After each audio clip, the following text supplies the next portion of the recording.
Sharbat Gula, who became an international symbol of war-torn Afghanistan after her portrait at a refugee camp was published on the cover of National Geographic magazine in 1985, was evacuated to Rome after her country fell to the Taliban, the Italian government said Thursday.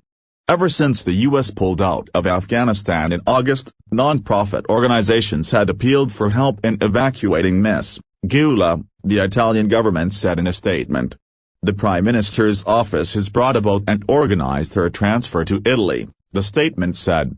It did not say when she arrived, and the Foreign Ministry later said it did not know whether she would remain in Italy or go elsewhere.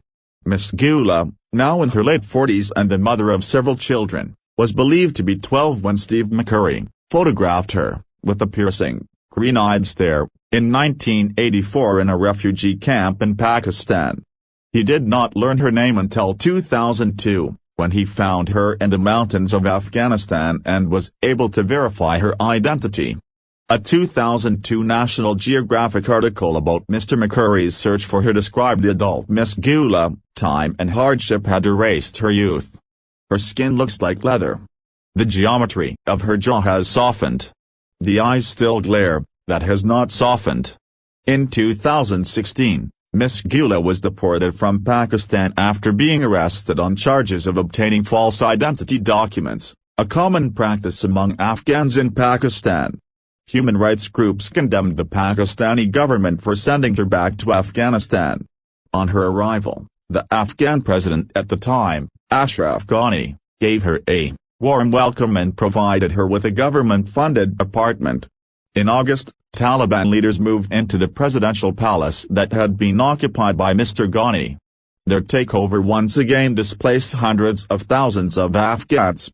Pakistan braced for as many as 700,000 refugees. Italy has evacuated more than 5,000 people from Kabul, the government said. In the United States, more than 22,500 Afghan refugees have been resettled as of November 19, including 3,500 in 1 week in October.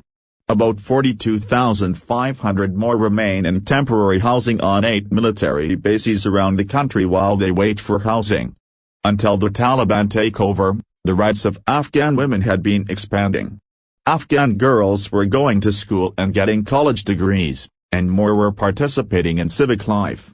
But under the first few months of the Taliban's conservative rule, women have already faced new restrictions, like not being allowed to play sports. The Taliban have severely restricted education for women, and Taliban gunmen have gone door to door in some neighborhoods looking for anyone who supported the American efforts in the country. Heather Barr, the associate director for women's rights at Human Rights Watch, said that it was a particularly dangerous time to be a high-profile woman in Afghanistan. She said there had been cases of prominent women being threatened or intimidated, or feeling like they had no choice but to stay in hiding or change locations constantly to avoid attention.